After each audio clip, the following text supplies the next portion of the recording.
গল্প এক শ্রমিকের। জগন শেঠলাল চন্দ্রের জমিতে কাজ করত। শেঠলাল চন্দ্রের জমি গ্রামের সব থেকে বড় জমি ছিল, আর ওখানে অনেক শ্রমিক কাজ করত। আর দিনের শেষে শেঠলাল চন্দ্র ওর শ্রমিকদের পারিশ্রমিক দিত। এমনিতে শেঠলাল চন্দ্র তো খুব ভালো মানুষ ছিলেন, কিন্তু উনি জমি দেখাশোনার জন্য কালিয়াকে রেখেছিলেন। আরে ও কমলা, কখন থেকে দেখছি বসে আছো? আরে অত আরাম করলে কিন্তু টাকা পাবে না, বুঝলে? আরে ভাই, আমার শরীর খারাপ। ও সব আমি জানি না, কাজে এসেছো তো কাজই করো। কালিয়া মাঝে মাঝে শ্রমিকদের কথা শোনাতো। একদিন জগন যখন ওর হাসুয়া দিয়ে ধান কাটছিল, তখন অন্য মনস্ক হতে হাসুয়াতে ওর হাত কেটে যায়। সব শ্রমিকরা ওর দিকে দৌড়ে আসে। এক মহিলা ওকে মলম লাগিয়ে দেয়। তারপর সব শ্রমিক কাজ করতে লাগে। কিছুক্ষণ পরে কালিয়া এলো। আরে জগন, কেন বসে আছো তুমি? ভাই, ওর হাতে চোট লেগেছে, কাঁচিতে কেটে গেছে। কাজ তো মন দিয়ে করবে না, আর পারিশ্রমিকও পুরোটাই চায়। আবার এনাদের ওষুধ কেনার টাকাও দাও। একদিন তো শেঠকে ভিখারি বানিয়ে ছাড়বে এরা। এইসব কথা শুনে জগনের খুব রাগ হলো, আরও কাউকে কিছু না বলে বাড়ি চলে এলো। বাড়ি পৌঁছে জগন ওর বউকে সব কথা বলল। বেচারি চোট দেখে কাঁদতে থাকলো। আরে পাগলি, তুমি কেন কাঁদছো? এই চোট কয়েকদিনেই ঠিক হয়ে যাবে। এটা তো ঠিক হয়ে যাবে, কিন্তু ওঠার কি হবে? কালিয়া যে তোমাকে সব সময় কথা শোনাতে থাকে। ওর কি? ওর তো ওটাই স্বভাব। আমি কি বলছি, তুমি কি এই কাজটা ছেড়ে দিতে পারো না? দিন মজুরি করবো না, তাহলে করবোটাই বাকি। আমরা মুরগি কিনে ডিম বিক্রি করতে পারি। আর মুরগির জন্য টাকা কোথা থেকে আসবে? আমি আর কি করব বলো? বাপ ঠাকুরদাও তো আমার জন্য তেমন কিছু খাজানা ছেড়ে যায়নি না। মালা ওর হাত থেকে বালা আর কানের দুল খুলে দিল।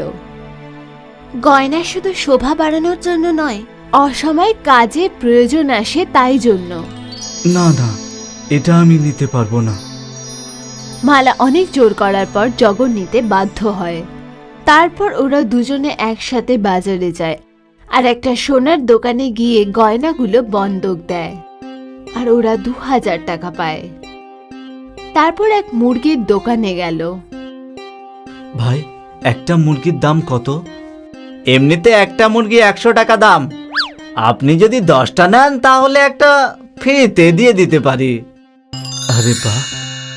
জগন দোকানদারকে 1000 টাকা দিল, আর দোকানদার জগনকে একটা বড় ঝুড়িতে 10টা মুরগি আর একটা মোরগ ভরে দিল।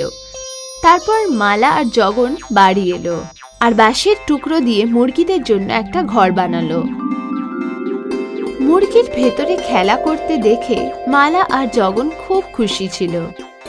পরের দিন মালা মুরগির সব ডিমগুলো এক জায়গাতে করলো, আর জগন ওই ডিমগুলো বাজারে এক দোকানদারের কাছে নিয়ে গেল, আর ওকে 10টা ডিমে 30 টাকা পেত।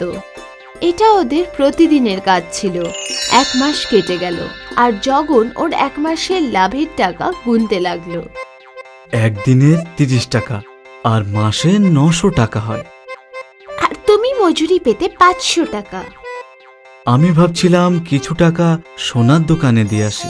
না না, যে টাকাটা বেশি আছে ওটা দিয়ে আরো মুরগি কিনে নিয়ে আসবো, আরো বেশি লাভ হবে আমাদের। জগন মালার কথা শুনে নিল, আর ও দোকান থেকে 5টা মুরগি কিনে নিয়ে এলো। এবার ওরা রোজ 15টা করে ডিম পেত। এই সব দেখে মালা খুব খুশি হলো। পরের মাস যখন জগন হিসাব করতে বসলো, তো একদিনে 45 টাকা আর মাসে 1350 টাকা। আরে বাপরে! জগন অঙ্ক বুঝে গেল। আর পরের 3 মাস ধরে জগন 10টা করে মুরগি কিনতে থাকে। সব মিলিয়ে জগনের কাছে 50টা মুরগি ছিল। এবার থেকে ও রোজ 150 টাকা করে পেত, আর এটা দেখে ও খুব খুশি ছিল। আর এবার যখন ও হিসাব করলো, সারা মাসে 4500 টাকা লাভ হলো। দেখলে, আমি বলেছিলাম। হ্যাঁ হ্যাঁ, এবার চলো, কতদিন আমার হাত খালি থাকবে। দুজন সোনার দোকানে গেল। 2000 টাকা আসল নিয়ে সুদ সহ 2250 টাকা হয়েছে। এই নিন। জগন টাকা দিল আর গহনা ফিরিয়ে নিল। ওখানে জগন একটা নাকের নথ দেখতে পেল। ওই নথটির দাম কত? বেশি নয়, শুধু 450 টাকা। ওটাও দিয়ে দিন। মালা নতুন নথটি পরে নিল আর খুব খুশি ছিল। এরপরে জগন ওর ডিমের ব্যবসা চালু রাখলো আর 1 বছর ওর লাভ 30,000 টাকা হয়ে গেল। এখনো নিজের পোল্ট্রি ফার্ম আছে। ফার্মে কাজ করার জন্য চাকর বাকর ছিল আর ওর ছোট্ট বাড়িটি আজ একটা বড় বাড়িতে পরিবর্তন হয়ে গেছে। জগন আর মালা নিজেদের জীবনে খুব খুশি ছিল। 1 বছর আগে জগন একটা শ্রমিক ছিল আর আজ ও একটা পোল্ট্রি ফার্মের মালিক। মালা যদি জেদ না করত তাহলে জগন আজ শ্রমিকই থাকতো। এই জন্য বাচ্চারা, সফলতার জন্য একটা সময় দরকার হয়, যেটা জগন পেল আর 1 বছরেও সফল হয়ে গেল। একটা গ্রামে শম্ভু নামের একজন ব্যবসায়ী থাকত। শম্ভুর কাছে 40টা মুরগি ছিল, যাদের ও খুব ভালো করে দেখাশুনো করত। শম্ভু রোজ মুরগির ডিমগুলোকে একটা পাত্রের মধ্যে নিয়ে গোটা গ্রামে ঘুরে ঘুরে সেগুলো বিক্রি করত। সেটা থেকে ও আয় করত। শম্ভুর পরিবার ছোট পরিবার, সুখী পরিবার। ওর বউ জয়া আর ছেলে রাজু দুজনেই শম্ভুর মুরগি পালনে সাহায্য করত। একদিন শম্ভু আর রাজু দুজনেই মুরগিকে খেতে দিচ্ছিল। তখনই জয়া কাঁদতে কাঁদতে এলো।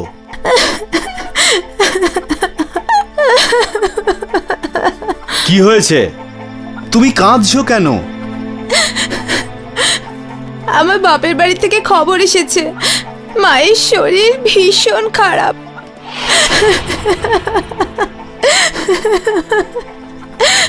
আরে, আমাদের যাওয়া উচিত, কিন্তু এই মুরগিগুলোর কে দেখাশুনো করবে? বাবা, মুরগিগুলোর দেখাশোনা আমি করব। তোমরা দুজন যাও আর দিদিমাকে দেখে এসো। কিন্তু বাবা, তুমি একা থাকবে কি করে? বাবা, এখন আমি বড় হয়ে গেছি।